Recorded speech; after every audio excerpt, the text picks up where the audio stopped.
Hello दोस्तों, कैसे आप सभी लोग? उम्मीद करता हूँ अच्छे होंगे। लास्ट लेक्चर में जो है हमने सेक्शन 183 तक जो कंप्लीट कर लिया था। 184 जो है करने जा रहे थे कि तभी जो है लाइट चली गई थी, इस वजह से नहीं हो पाया था। आज जो है इस चैप्टर को जो है कंप्लीट करेंगे, कोशिश करते हैं कंप्लीट करने की, क्योंकि काफी ज्यादा टाइम लग जाएगा इस हिसाब से अगर करेंगे ना।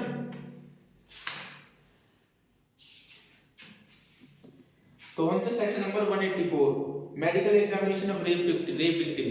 रेप विक्टिम के मेडिकल एग्जामिनेशन की बात करता है। और आप लोगों को पता है कि रेप अक्यूज्ड का जो मेडिकल एग्जामिनेशन है वो सेक्शन 52 में जो है वहां पर है, और यहाँ पर जो है रेप विक्टिम का है। तो क्या कहता है, चलो देखते हैं। देखो, where during the stage when an offense is committing rape or attempt to commit rape is under investigation, it is proposed to get the person or the woman with whom is rape alleged or attempt to have committed attempt examined by a medical expert. Such examination shall be conducted by the government medical practitioner employed in the hospital run by the government or local authorities, and in absence of such practitioner, if any other medical practitioner within the consent of such woman or a person competent to give such consent to her behalf on woman shall be sent to the registered medical practitioner within 24 hours from the time of receiving the information relating to the commission of such offence.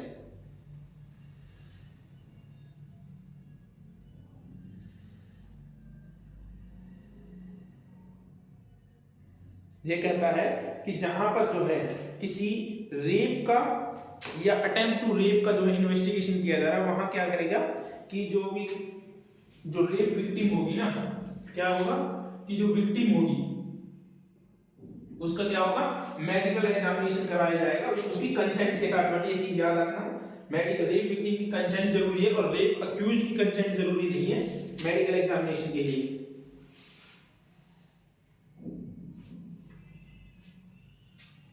Committed rape examined by medical practitioner, it means rape victim या फिर जो attempt किया उसके साथ examine करेगा, कौन करेगा, by medical practitioner.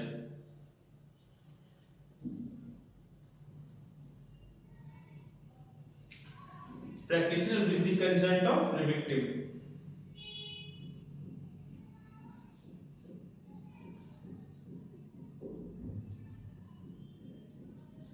Victim यदि कंसेंट देने में इनकेपेबल है तो उसके जगह पर कौन जो है कंसेंट दे सकता है?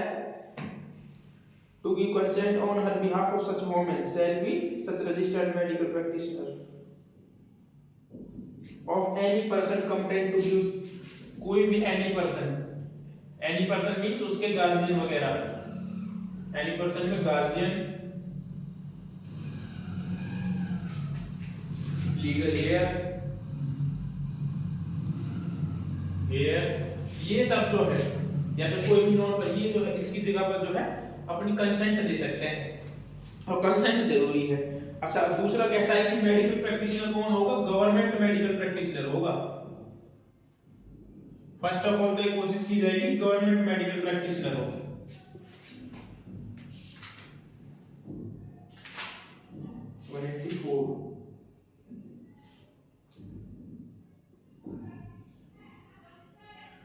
गवर्नमेंट मेडिकल प्रैक्टिशनर जो होगा वो करवाएगा। और यदि कहीं पर जो है in the absence of government medical practitioner, यदि कहीं पर जो है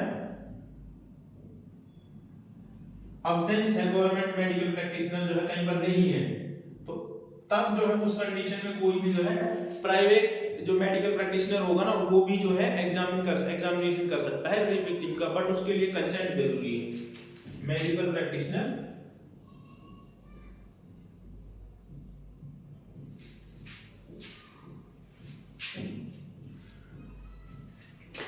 प्राइवेट मेडिकल प्रैक्टिशनर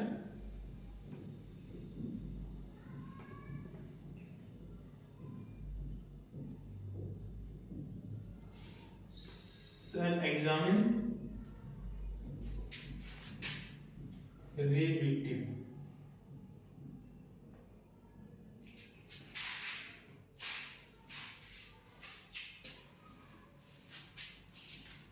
ये कहता है इसका सेक्शन 84 का क्लोज 1, ये था इसका 1 कहता है 1 में 4 बातें कहता है। एक पहला कि जो भी होगा, पहला कहता है कि जो यदि कोई ड्यूरिंग द स्टेज किस स्टेज पर कमिटिंग ऑफ रेप या अटेम्प्ट टू कमिट रेप, क्या करता है, रेप की इन्वेस्टिगेशन के दौरान या अटेम्प्ट टू रेप की इन्वेस्टिगेशन के दौरान जो होगा, person to woman with whom the rape, जिसके साथ रेप हुआ है, अटेम्प्ट टू रेप का प्रयास किया गया है, उसका जो होगा मेडिकल एग्जामिनेशन करवाया जाएगा। मेडिकल एग्जामिनेशन कौन करेगा?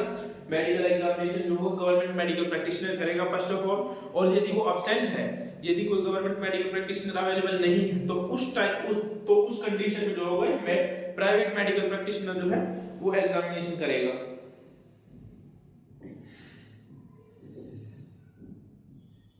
उसके बाद कहता है कि मेडिकल प्रैक्टिस एग्जामिनेशन करने के लिए जो होगी वो विक्टिम की कंसेंट जरूरी है। विक्टिम की कंसेंट के बिना किया गया मेडिकल क्या होगा, उसको भी एज ए रेप माना जाएगा या अटेम्प्ट टू रेप माना जाएगा कि। और जो होगा इसमें एक और बात कहता है कि 24 आवर्स के अंदर practitioner with in 24 hours from the time receiving information of the commission of such offence क्या करेगा, जैसे ही मेडिकल प्रैक्टिशनर के पास जो इंफॉर्मेशन आती है, मेडिकल प्रैक्टिशनर जो होगा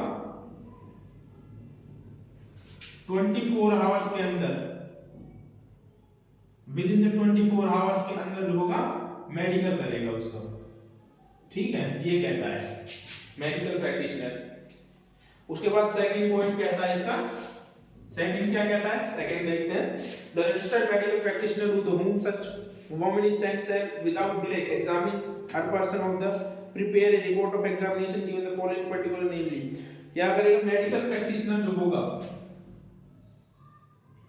मेडिकल प्रैक्टिशनर ये कहता है मेडिकल प्रैक्टिशनर विदाउट डिले जो होगा एक रिपोर्ट तैयार करेगा, without delay prepare a report,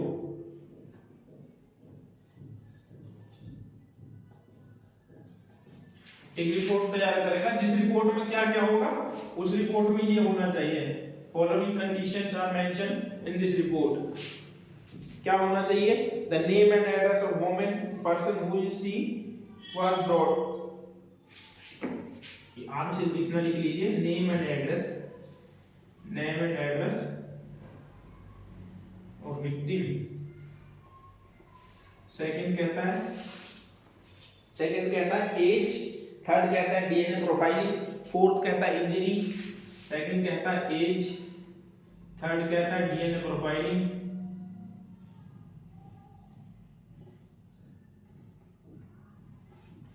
तो डीएनए रिपोर्ट होगी वो होगी, फोर्थ कहता है इंजरीज, बॉडी मार्क्स, ये डिटेल होगी वहां पे।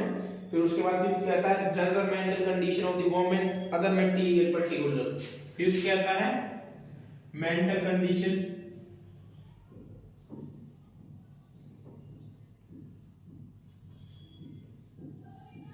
मेंटल कंडीशन ऑफ वुमन, छठा कहता है any other detail is relevant, जो रिलेवेंट हो। तो ये 6 चीजों के बारे में जो है बात करता है, क्या क्या होना चाहिए, नेम होना चाहिए, एड्रेस होना चाहिए, एज होनी चाहिए, डीएनए प्रोफाइलिंग होनी चाहिए, क्या क्या इंजरीज है वो होनी चाहिए, उसके बाद में मेंटल कंडीशन क्या है उसकी, जनरल मेंटल कंडीशन, उसके बाद अगर कुछ और चीज रहती है तो जो होगा उसको भी उसमें ऐड कर दिया जाएगा। ये कहता है सबसेक्शन 2। नाउ अब करते हैं सबसेक्शन 3। ये क्या कहता है, इसको आप नोट कर लेना।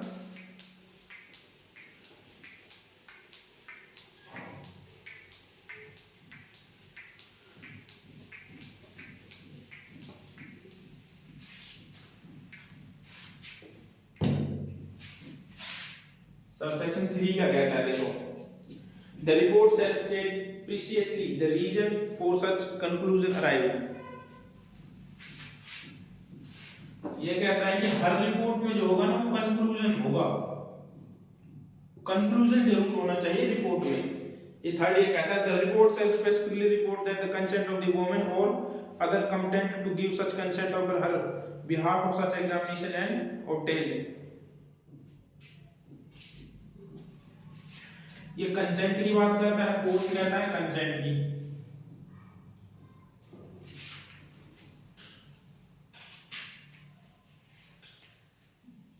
उसके बाद फिर क्या था, exact time of the commitment of the completion of the examination shall be report. जो रिपोर्ट में पांचवा कहता है इसका, रिपोर्ट में जो होगा टाइम मेंशन होगा। रिपोर्ट में एग्जामिनेशन स्टार्ट का टाइम, एग्जामिनेशन का स्टार्ट कब हुई है वो टाइम, या एंड या कंप्लीट कब हुई है।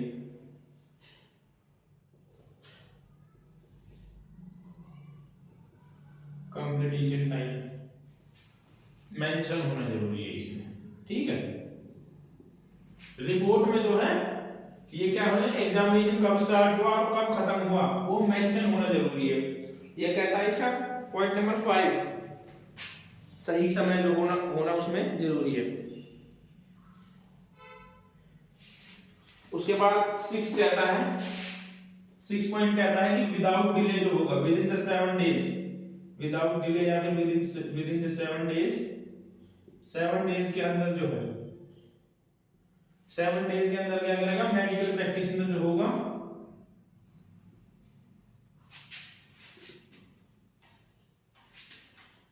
TIT IONOR मेडिकल प्रैक्टिशनर है, ठीक है। मैं दोबारा लिख दूंगा।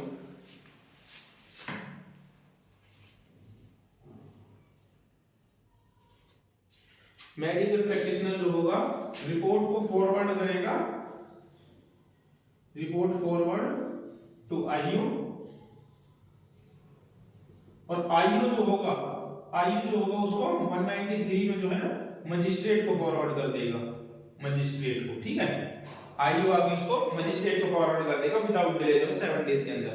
उसके बाद में 7th पॉइंट कहता है nothing in this section shall be construed in the rendering lawful any examination without any consent of the woman or any complaint such given on her behalf।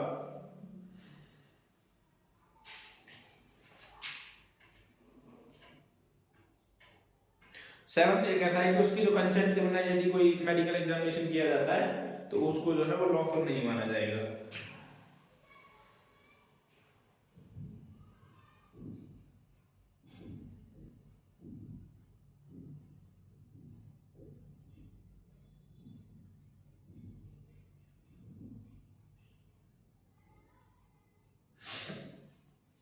उसके बाद कहता है कि एग्जामिनेशन क्या है, मेडिकल प्रैक्टिशनर कौन होगा। मेडिकल प्रैक्टिशनर जब हमने सेक्शन 51 किया था तो उसमें बताया था कि मेडिकल प्रैक्टिशनर वो होगा जो मेडिकल प्रैक्टिशनर एक्ट 2019 ऐसा उसमें रजिस्टर्ड हो, वो जो होगा मेडिकल प्रैक्टिशनर होगा। अब आते हैं सेक्शन नंबर 185। तो ये था, इसमें क्या था, इस 7 डेज के टाइम पीरियड को याद रखना। इस 7 दिन के अंदर अंदर जो होगा, जो मेडिकल प्रैक्टिशनर होगा रिपोर्ट को IO को भेजेगा, IO जो होगा उस रिपोर्ट को 193 में मजिस्ट्रेट को फॉरवर्ड करेगा।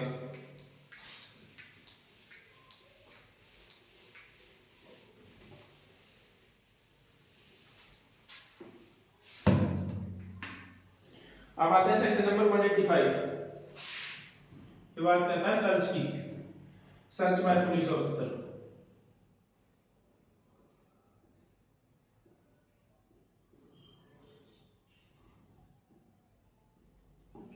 सर्च बाय पुलिस ऑफिसर ये क्या कहता है, whenever the officer in charge of police station or police officer making the investigation has reasonable ground to believe that anything necessary for the purpose of the investigation to the offence which is authorized to investigate may be bound of any place within the limits of the police station or which he has the charge or to which he has attached with the some things cannot be opinion be otherwise obtained about undue delay।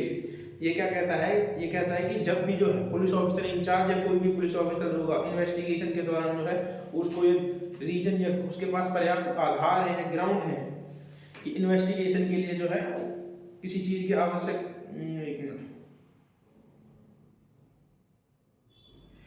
Investigation के लिए जो है किसी चीज को यदि उसको ऐसा लगता है कि वो जो है उसकी स्टेशन की लिमिट के अंदर या फिर जो भी कोई स्टेशन उसकी सीमा से टच कर रहे हैं उसकी सीमा के अंदर जो है वो चीज पाई जा सकती है, तो जो क्या करेगा, और ऐसी चीज जो है क्या, और क्या कहता है, और उसकी ऐसी राय में जो है बाद में जो है वो चीज जो है अनुचित विलंब के बिना जो है प्राप्त नहीं की जा सकती, मतलब कि विदाउट डिले जो है फिर उस चीज को नहीं पाया जा सकता।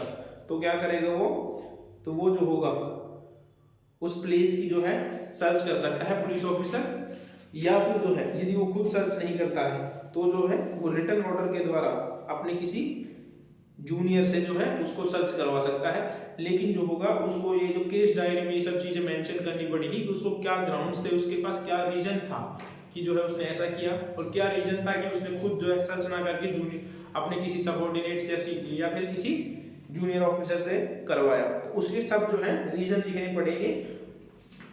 इसमें 3 चीजें हैं। पहला, पुलिस ऑफिसर जो होगा ना, पुलिस ऑफिसर और स्टेशन ऑफिसर, स्टेशन इंचार्ज, दोनों कोई भी, यदि इनको ड्यूरिंग इन्वेस्टिगेशन ऐसा लगता है, ड्यूरिंग इन्वेस्टिगेशन इनको ऐसा लगता है कि इनको पास ग्राउंड्स है, रीजनेबल ग्राउंड्स है, रीजनेबल ग्राउंड है,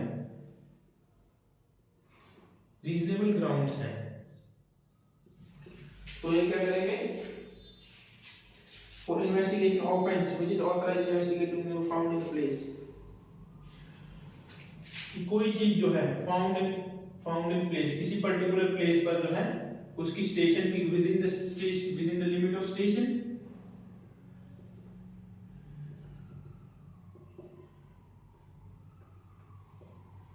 उसके स्टेशन के अंदर, और उसके नहीं तो जो उसके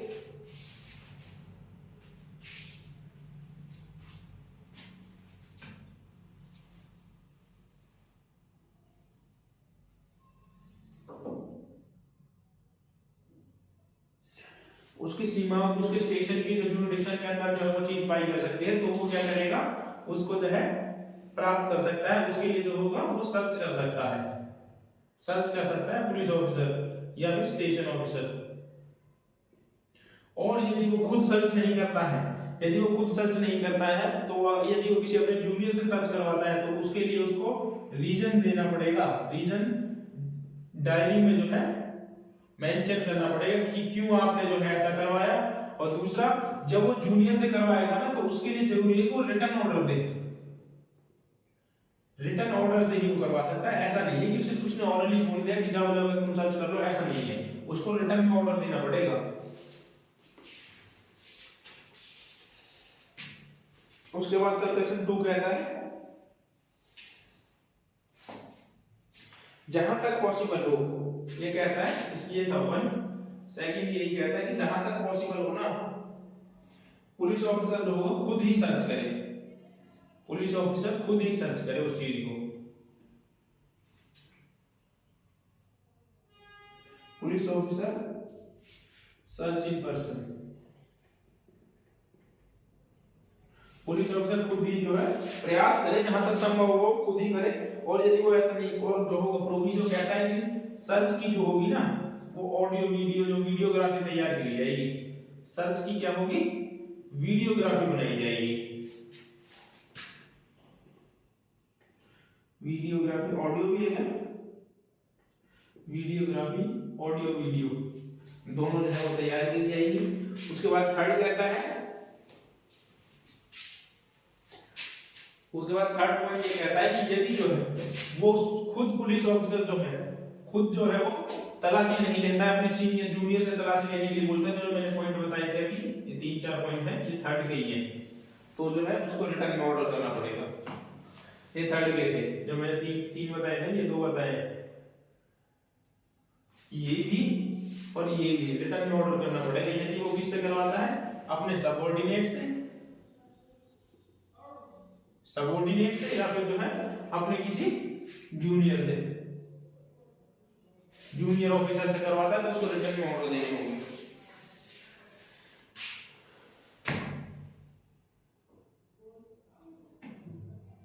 तो फोर्थ कहता है कि जब सर्च करेंगे तो सेक्शन 103 के जो प्रोविजंस हैं वो अप्लाई होंगे। फिफ्थ कहता है कि 48 आवर्स के अंदर जो होगा, जो इसको एक कॉपी जो होगी वो किसको भेज दी जाएगी, नियरेस्ट मजिस्ट्रेट को। 48 आवर्स के अंदर 48 आवर्स में जो होगी नियरेस्ट मजिस्ट्रेट के पास उसकी एक कॉपी भेज दी जाएगी। और जो होगा एक कॉपी जो होगी उस प्लेस के ऑनर को या फिर जो पोजीशन में है उस टाइम उसको पोजीशन को जो होगा एक copy free of cost copy provide करी जाएगी। प्रोवाइड ए कॉपी, तो जो होगा ये कहता है कि उसको एक कॉपी प्रोवाइड कर जाएगी। अब आता है section number 187, most important section है। इसमें जो है टाइम भी लगने वाला है और जो है समझने के लिए भी काफी सारी चीजें हैं, क्योंकि इसमें कुछ नया भी ऐड किया गया है। सेक्शन 186 आप पढ़ लीजिएगा, सर्च वगैरह के बारे में।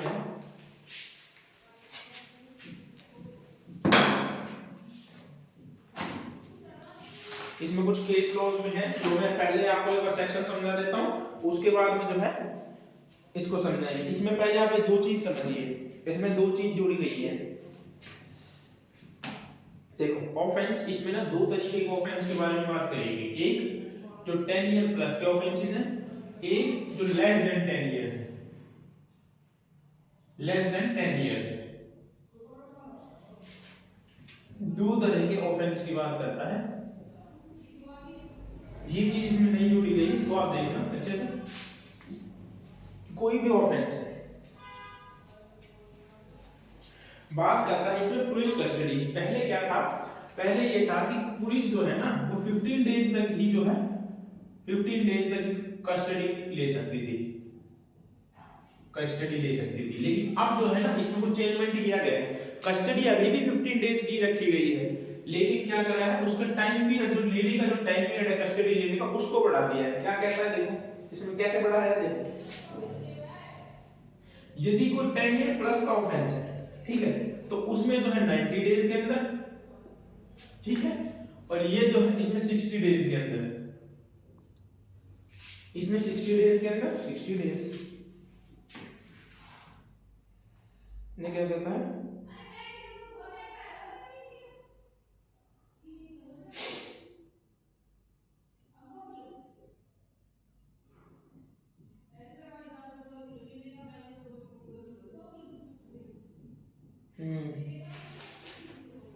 ऐसे ऑफेंस है जिनकी कस्टडी क्या है 60 डेज और 90 डेज की है, तो उसमें क्या होगा, मैं ये बता रहा हूं, उसमें क्या होगा उस कंडीशन में जो 90 डेज वाला है इसमें 60 डेज में, अरे यार इसमें 60 डेज के अंदर और इसमें जो है 40 डेज के अंदर। ये जो दो टाइम पीरियड है ये नहीं जोड़े गए हैं इसमें, एक तो 40 डेज और एक 60 डेज। ये इसका मतलब क्या है, ये कहते हैं कि पहले जो थी ना पुलिस, जैसे मान लो एक जो है किसी ए अक्यूज है, इसको जो है पुलिस ने जो है कितने तारीख को, ए जो है कोई अक्यूज है, ठीक है, इसको कोर्ट में मजिस्ट्रेट के सामने अपीयर किया कितने तारीख को, जैसे मान लो 24 तारीख को जो है 24/10/2025 को जो है इसको अपीयर किया,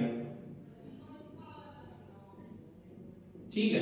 तो अब जो पुलिस थी ना वो सिर्फ 24 तारीख से 15 दिन तक ही, सिर्फ 24 तारीख से 15 डेज, मतलब कि आप 24 से 15 लगा लो, 30 का मंथ लगाते हैं तो 9 तारीख तक से 9/11 तक ही जो है ये कस्टडी को जो है ले सकती थी पुलिस, चाहे वो कैसा भी ऑफेंस हो, ठीक है। स्टार्टिंग के 15 डेज ही, ये याद रखना, स्टार्टिंग के 15 डेज में ही जो है कस्टडी ले सकती थी।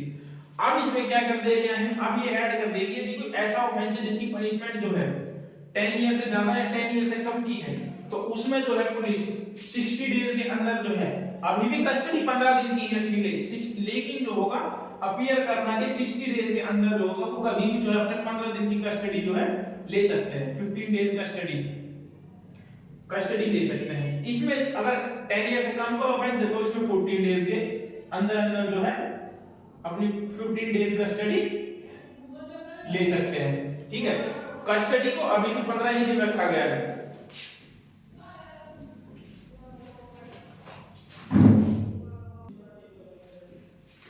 हाँ, तो ये चीज याद रखिएगा, लेकिन जो ऐसा नहीं है कि 60 डेज से भी, आप जैसे मान लीजिए 60 डेज 40 डेज में भी, ये भी आप समझ लो एक बार, ये 60 डेज जो है ना इसमें police custody plus judicial custody, दोनों इंक्लूड है, जुडिशियल कस्टडी, ठीक है, दोनों कस्टडी मिलाकर के 60 डेज के अंदर अंदर जो ले सकते हैं।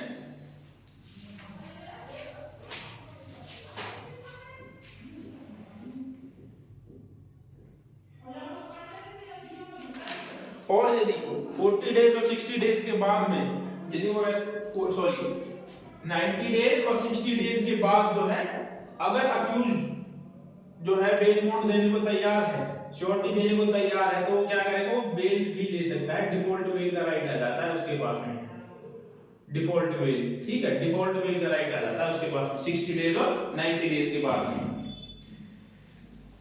अब इसको देखते हैं सेक्शन क्या कहता है। ये तो इसका ओवरव्यू था।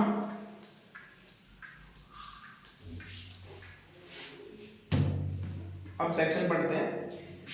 Whenever any person is arrested and detained in custody, देखो फर्स्ट लाइन क्या कहता है, जहां किसी व्यक्ति को अरेस्ट किया गया है या डिटेन किया गया है, and in appearance that the investigation cannot be completed within the 24 hours by the section 58, क्या कहता है, पहले कहता है सेक्शन नंबर 187, फर्स्ट ही कहता है कि जब क्या है 48 आवर्स के अंदर 24 आवर्स में investigation can not complete,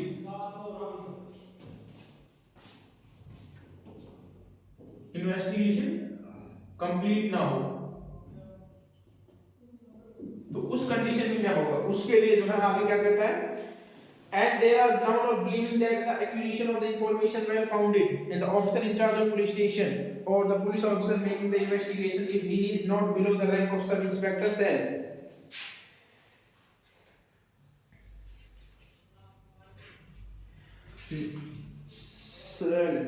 forfeit with the transmit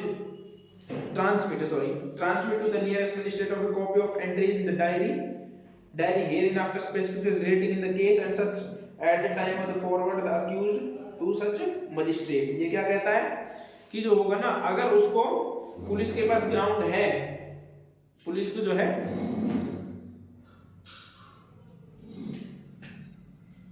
कि पुलिस को जो है ये बिलीव है कि उसने जो है ये कोई ऑफेंस किया है या कुछ भी किया है, और जो होगी मजिस्ट्रेट के सामने उसको क्या है, कौन से रैंक से नीचे का नियम है, ऐसा ही है, not below the rank of sub inspector, not below the rank of sub inspector,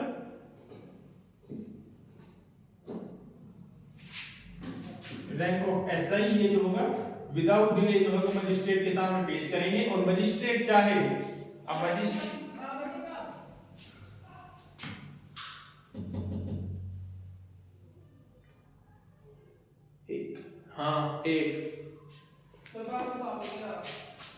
और यदि मजिस्ट्रेट, तो उसके लिए यदि उसको 24 आवर्स से ज्यादा कस्टडी में रखना है तो मजिस्ट्रेट जो होगा ना, उसके लिए मजिस्ट्रेट से परमिशन लेनी पड़ेगी।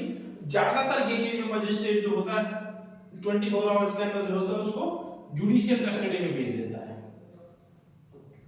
जुडिशियल कस्टडी में, ठीक है, वैसे यहाँ पे कस्टडी लिखा है लेकिन उसको जुडिशियल कस्टडी में भेज देगा 24 आवर्स के बाद में मजिस्ट्रेट के सामने पेश करेंगे।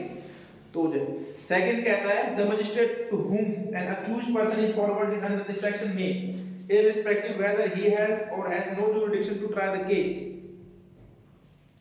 after taking the consideration whether such person has not been released on bail or bail,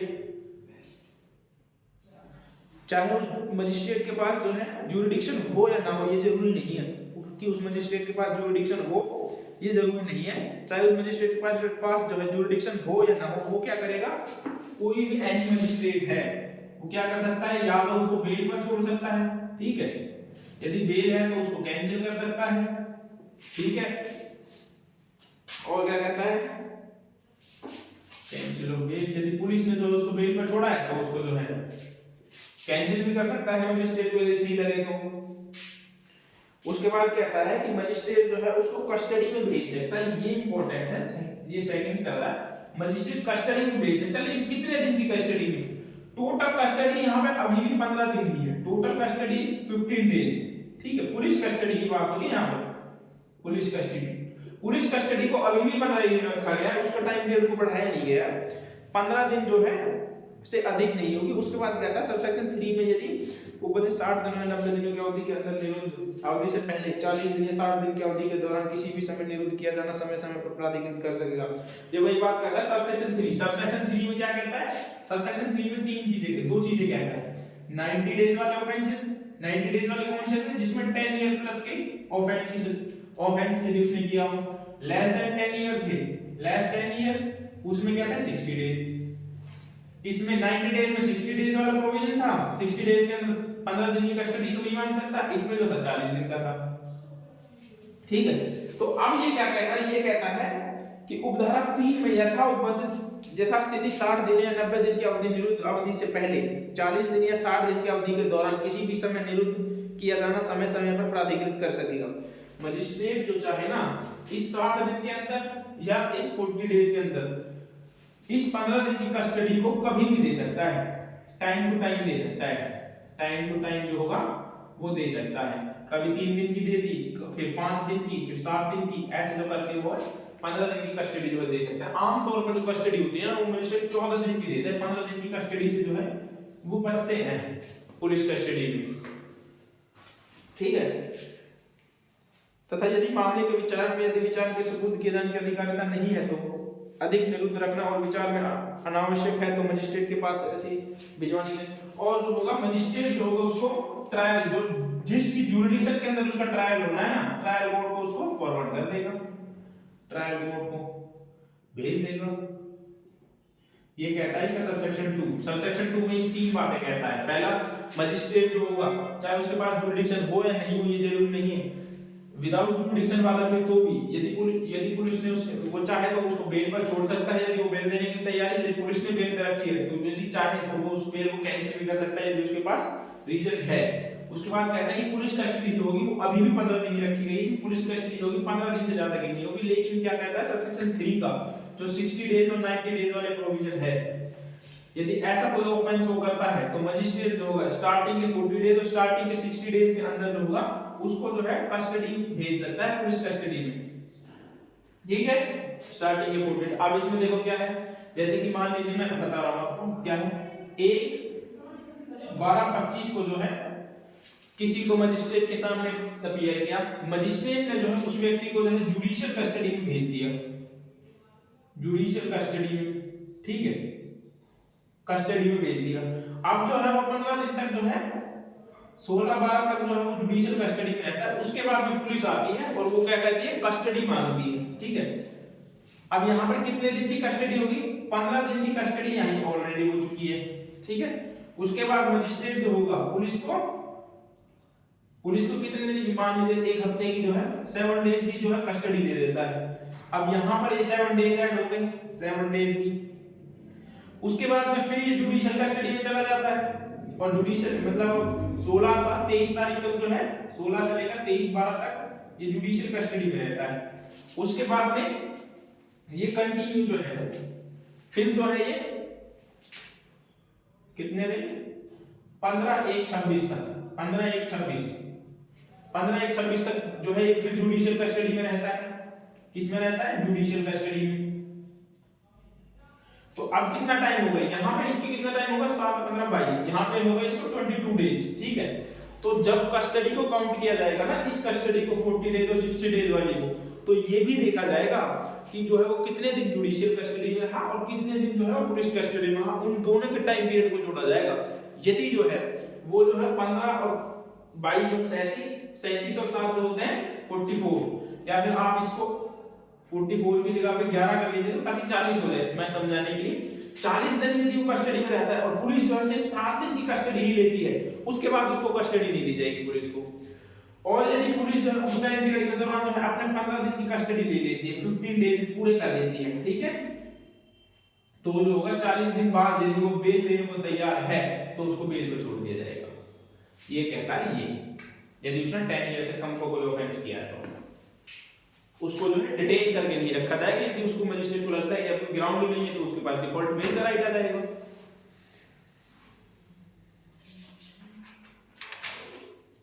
ये कहता है इसका, ये हालांकि ये 3 था, 3 को मैं दोबारा से समझाऊंगा आपको। ये सिर्फ मैंने समझाया था कि कस्टडी 40 डेज और 60 डेज वाली क्या है। इसका मतलब क्या है, इसमें कौन सा टाइम पीरियड जुड़ेगा, सिर्फ पुलिस कस्टडी का जुड़ेगा, जुडिशियल कस्टडी का भी जुड़ेगा। पुलिस कस्टडी के साथ साथ में जुडिशियल कस्टडी का भी टाइम जो है इन दोनों में ऐड होगा, ये दोनों के साथ जुड़ेगा। अब आता है सबसेक्शन 3 में। सबसेक्शन 3 वही है,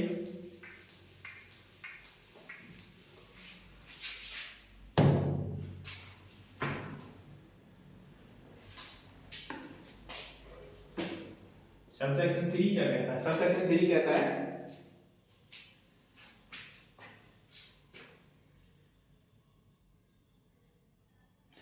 मजिस्ट्रेट ये कहता है, इसमें पहला कहता है कि मजिस्ट्रेट जो है किसी भी अक्यूज को 15 दिन की 15 डेज की पुलिस कस्टडी दे सकता है। ठीक है, पुलिस कस्टडी दे सकता है किसी भी कीमत पर। मजिस्ट्रेट जो है उस पर्सन को 1 कहता है, सॉरी 1 कहता है कि यदि उसने 10 ईयर प्लस का ऑफेंस किया है, ठीक है, तो जो है वो 90 डेज तक की 90 डेज। और दूसरा कहता है लेस देन 10 ईयर का किया है, लेस देन 10 ईयर है तो 60 डेज। 60 डेज से ज्यादा की कस्टडी यदि ये दोनों में से कोई ऑफेंस उसने किया है तो वो टाइम पीरियड जो होगा क्या कहता है, इससे ज्यादा टाइम पीरियड के लिए जो है उसको कस्टडी में नहीं रखा जाएगा। यदि वो बेल देने के लिए तैयार हो जाता है तो उसको जो है छोड़ दिया जाएगा। सेक्शन 35 के प्रोविजन को बंदों के दिन छोड़ दिया जाएगा। यदि वो बेल देने को तैयार है, बेल देने को तैयार है तो उसको छोड़ा जाएगा जमानत पर। ठीक है, इसको हम डिफॉल्ट बेल भी कहते हैं, डिफॉल्ट बेल। उसको मान लो 60 दिन तक या 90 दिन तक कस्टडी में रखा, लेकिन मजिस्ट्रेट को जो है बिलीव हो रहा है कि ये जो है अननेसेसरी का डिटेन किया हुआ है इसको, तो उससे ज्यादा जो है उसको डिटेन नहीं किया जाएगा, उसको छोड़ दिया जाएगा। और मैंने अभी आपको पुलिस कस्टडी को बताया दिया था कि 15 दिन की कब और कैसे दी जाएगी। एक बार मैं आपको दोबारा बता देता हूँ पुलिस कस्टडी का क्या है। किसी पर्सन को जो है 1/1/2025 इसके साथ कब जो है इस डेट को जो है मजिस्ट्रेट के सामने अपीयर किया गया। ठीक है, अपीयर किया गया। तो अब क्या है, मजिस्ट्रेट ने जो है इसको जुडिशियल कस्टडी में भेज दिया। ठीक है, और जुडिशियल कस्टडी में जो है ये क्या करता है,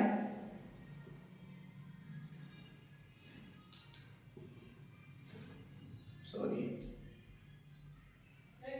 1 तारीख 2 महीना 2025, 1 महीने तक जो है वो जुडिशियल कस्टडी में रहता है, जुडिशियल कस्टडी। उसके बाद में जो है पुलिस जो है वो क्या करती है, पुलिस कस्टडी मांगती है पूरी, और मजिस्ट्रेट जो है 14 डेज या 15 डेज मानो 10 डेज की जो है कस्टडी जो है उसको दे देती है, पुलिस को 10 डेज कस्टडी ग्रांट कर देती है। ठीक है, तो अब कितने दिन हो गए यहाँ पे देखो, यहाँ पर टाइम पीरियड को जोड़ते थे कितना होगा, 1 महीने का समथिंग 30 दिन हो गए। ठीक है, 13 डेज 13 डेज हो गए, 30 डेज हो गए। और इस 10 डेज के पीरियड को जोड़ा जाए तो 40 डेज। ठीक है, और यदि ऑफेंस ऐसा है जो 10 ईयर से कम का है, पनिशेबल है, तो उसमें 40 डेज का ही टाइम दिएगा। तो स्टार्टिंग के 40 डेज में ही वो कस्टडी मांग सकता है। अब जो है इस 10 दिन की कस्टडी के बाद में ये कस्टडी नहीं मांग सकती पुलिस, और ना ही मजिस्ट्रेट उसको कस्टडी देगा। तो ये कहता है, इसका जो नया था इसको मैंने 2-3 बार आप लोगों को बता दिया है। उम्मीद है कि आप लोगों को अच्छे से समझ में आया होगा। अब जो बाकी सेक्शन है इसके, उसको प्री के हिसाब से 2-4 जो इम्पोर्टेंट है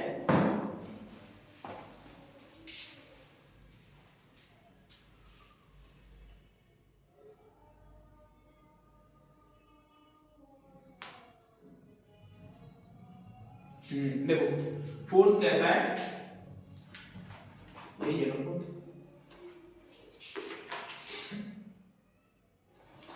देखो फोर्थ कहता है कि मजिस्ट्रेट ने जो है किसी अक्यूज को जो है पुलिस कस्टडी ग्रांट की। ठीक है, पुलिस कस्टडी मान लो 5 दिन की पुलिस कस्टडी दी। ठीक है, अब जो है पुलिस जो है क्या करती है, और कस्टडी लेना चाहती है। फर्दर कस्टडी के लिए जो है मजिस्ट्रेट के समक्ष जो है आवेदन करती है। तो क्या होगा, पहले जो है उसको अक्यूज को जो है मजिस्ट्रेट के सामने जो है उसको अपीयर करना पड़ेगा। ऐसा नहीं है कि वो जो है बिना अपीयर या इलेक्ट्रॉनिक मींस के थ्रू भी नहीं चलेगा, उसको पर्सनली जो है अपीयर करना पड़ेगा, अक्यूज को पर्सनली अपीयर करना पड़ेगा। उसके बाद ही ये कहता है। और यदि वो जुडिशियल कस्टडी में है, देखो पुलिस कस्टडी में है तो उसको पर्सनली आना होगा कोर्ट में, और वो जुडिशियल कस्टडी में है, जुडिशियल कस्टडी है यदि उसकी, तो वो जो है इलेक्ट्रॉनिक मींस के थ्रू भी अपीयर हो सकता है, इलेक्ट्रॉनिक मींस के थ्रू भी अपीयर हो सकता है। दो है, यदि वो पुलिस कस्टडी में है तो उसको मजिस्ट्रेट के कोर्ट में अपीयर होना पड़ेगा, और यदि वो जुडिशियल कस्टडी में है तो जो होगा वो इलेक्ट्रॉनिक मींस से जो है अपीयर हो सकता है, वीडियो कॉल के थ्रू भी। उसके बाद फिफ्थ पॉइंट क्या कहता है, ये कहता है कि कोई भी जो सेकंड क्लास मजिस्ट्रेट है वो क्या करेगा, कस्टडी नहीं देगा जब तक कि हाई कोर्ट की परमिशन ना हो उसके लिए।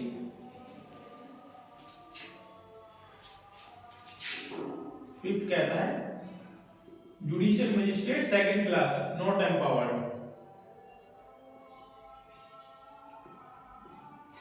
एम्पावर्ड नहीं है except empowered by high court.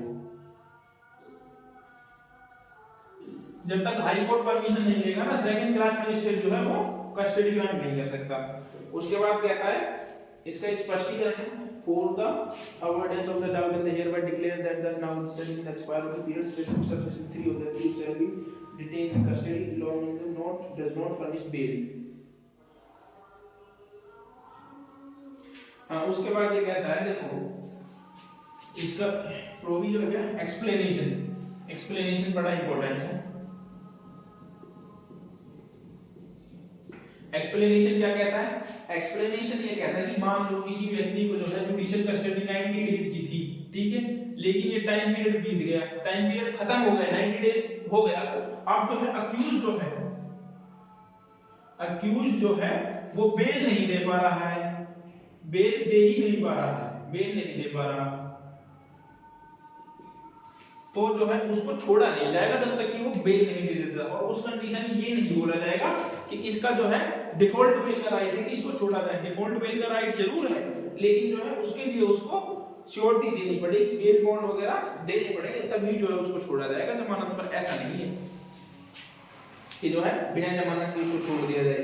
और इस टाइम पीरियड को, जितने भी टाइम पीरियड वो रहेगा, उसको ये नहीं कहा जाएगा कि उसका डिफॉल्ट बेल का जो राइट था वो उसको दिया नहीं गया। ये कहता है इसका एक्सप्लेनेशन 1।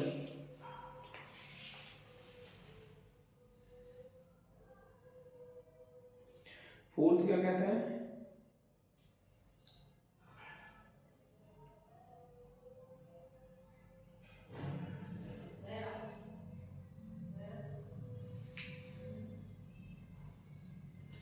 तो फोर्थ तो पेशी वगैरह के साइन वगैरह की बात करता है, तो इसको तो कुछ नहीं है। ये कहता है, तो इसका एक प्रोविजो है वो देखिए, प्रोविजो इंपॉर्टेंट है, हम भी भूल जाते हैं, पढ़ाते हैं तो हमें भी कुछ याद आ जाती है चीजें। प्रोविजो कहता है यदि कोई वोमेन है, women under the age of 18 year, women क्या है, under the age of 18 year, age of 18 years, यदि कोई वोमेन है जो under the age of 18 years है तो उसको जेल में ना भेज करके उसको कहां पर भेज जाएगा, रिमांड होम में, तो उसको रिमांड होम में रखा जाएगा, ये कहता है बस, उसको जेल नहीं भेजा जाएगा, डिटेंशन सेंटर नहीं भेजा जाएगा, उसको रिमांड होम में भेज दिया जाएगा।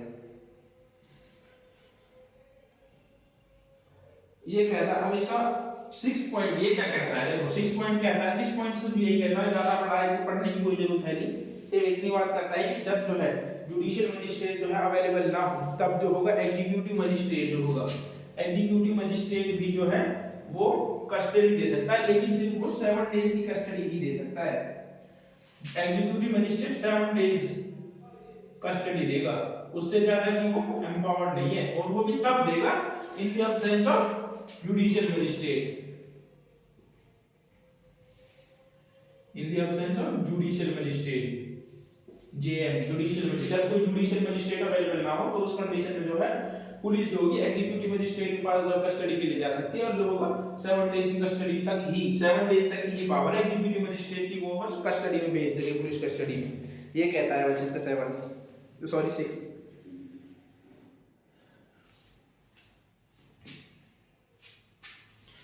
उसके बाद प्रोविजो कहता है कि जो एग्जीक्यूटिव मजिस्ट्रेट होगा ना उसको जो है डायरी में एंटर करेगा हर चीज को।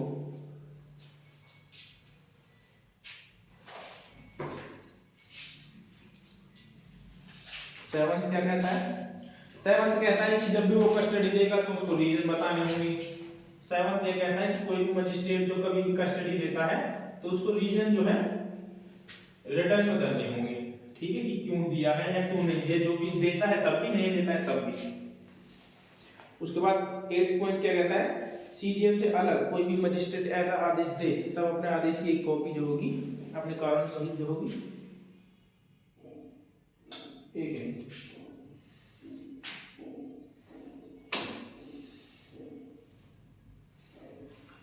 Magistrate other than CGM making such, हाँ ये है, हिंदी में गलत लिखा हुआ है इसमें। यदि कोई मजिस्ट्रेट जो है अदर देन सीजीएम क्या करेगा? मेकिंग सच ऑर्डर, यदि कोई ऐसा ऑर्डर देता है तो उसकी एक कॉपी जो होगी वो किसको भेजी जाएगी? सीजीएम को। जैसे मान लीजिए जुडिशियल मजिस्ट्रेट फर्स्ट क्लास जो है, judicial magistrate first class JMFC, ये किसी को कस्टडी देता है पुलिस कस्टडी में, ठीक है, तो इसको जो होगा ना एक कॉपी जो होगी उसकी जुडिशियल मजिस्ट्रेट फर्स्ट क्लास को, इसको एक कॉपी जो होगी सीजीएम को भेजनी होगी। बस ये बात कहता है।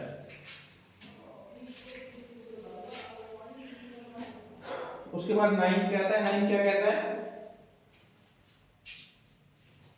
ये कहता है कि यदि कोई समन मैटर है, यदि क्या है? कोई समन मैटर, समन मैटर मींस जो 2 साल से कम के ऑफेंस से आमतौर पर उन्हीं को जो है समन मैटर्स बोलते हैं। 2 एक्स में है, वाई में है, एक्स वाई जेड। एक्स में है समन मैटर, मे भी एक्स में ही होगा, एक बार देख ही लेता हूँ, जब हो जाता है ना तब तो देखना ही पड़ता है।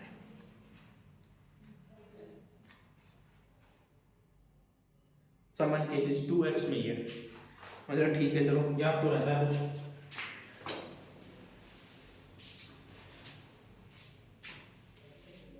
यदि देखो 9th पॉइंट है ना, 9th कहता है यदि कोई समन केस है, ठीक है, और समन केस है, उसकी इन्वेस्टिगेशन जो है लगातार चल रही है, 6 मंथ में जो है कंप्लीट नहीं होती है, नॉट कंप्लीट, 6 मंथ के अंदर भी जो इन्वेस्टिगेशन कंप्लीट नहीं होती तो मजिस्ट्रेट जो है ना, मजिस्ट्रेट उसको स्टॉप करने का ऑर्डर दे देगा, स्टॉप इन्वेस्टिगेशन। मजिस्ट्रेट जो है उस इन्वेस्टिगेशन को स्टॉप कर सकेगा।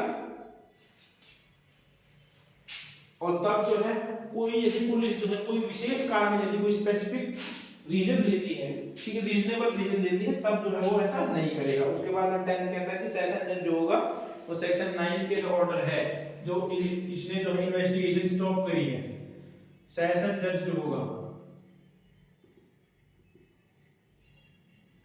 सेशन जज जो होगा जो उसने इन्वेस्टिगेशन स्टॉप करी है ना सेक्शन 9 सब क्लोज 9 में, उसको जो है उस ऑर्डर को सेट असाइड कर सकता है वो चाहे तो ये था सेक्शन नंबर 187 जो आज जो है खत्म हो गया, कंप्लीट जो है हमने कर दिया। अब जो है कल से सेक्शन नंबर 188 भी कर ही लेते हैं, छोटा ही है सेक्शन 188। कितने मिनट की वीडियो हुई? चलो कुछ देर और कर लेते हैं। ये कहता है report of investigation by subordinate police officer, अधीनस्थ पुलिस अधिकारी द्वारा अन्वेषण की रिपोर्ट। ये क्या कहता है कि कोई भी जो होगा ना सबऑर्डिनेट पुलिस ऑफिसर है, सबऑर्डिनेट पुलिस ऑफिसर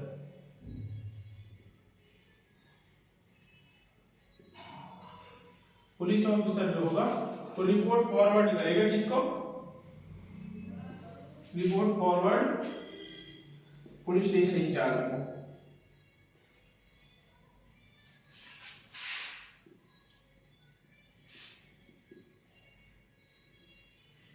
ये कहता है सेक्शन नंबर 188 इतना सा है। उसके बाद आता है 189 एंड 190।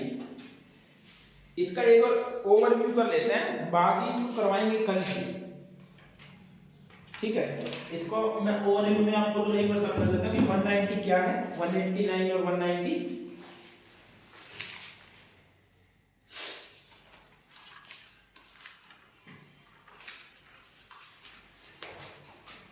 देखो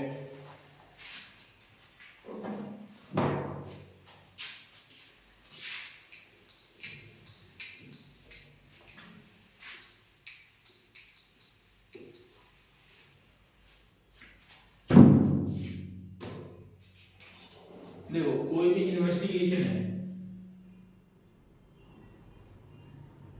इन्वेस्टिगेशन में दो बातें होती है। यदि कोई इन्वेस्टिगेट कर रहा है, यदि वो 24 आवर्स कंप्लीट नहीं होती है, कंप्लीट नहीं हो तब नहीं हो, या फिर जब कंप्लीट हो जाए 24 आवर्स में, दो ही बातें होंगी। या तो इन्वेस्टिगेशन कंप्लीट हो गया, इनकम्प्लीट हो, कंप्लीट हो। यदि कंप्लीट नहीं होती है तो जो होगा उसको 187 में जो है अपीयर किया जाएगा मजिस्ट्रेट के सामने, मजिस्ट्रेट के सामने। ये कहता है इसका प्रोसीजर। और यदि कंप्लीट हो जाती है तो उसके लिए दो चीजें होती है। कंप्लीट हो जाएगी तो क्या रिजल्ट आएगा, देखो या तो उसके खिलाफ जो है सफिशिएंट एविडेंस होंगे, ठीक है, अनसफिशिएंट एविडेंस, नॉट सफिशिएंट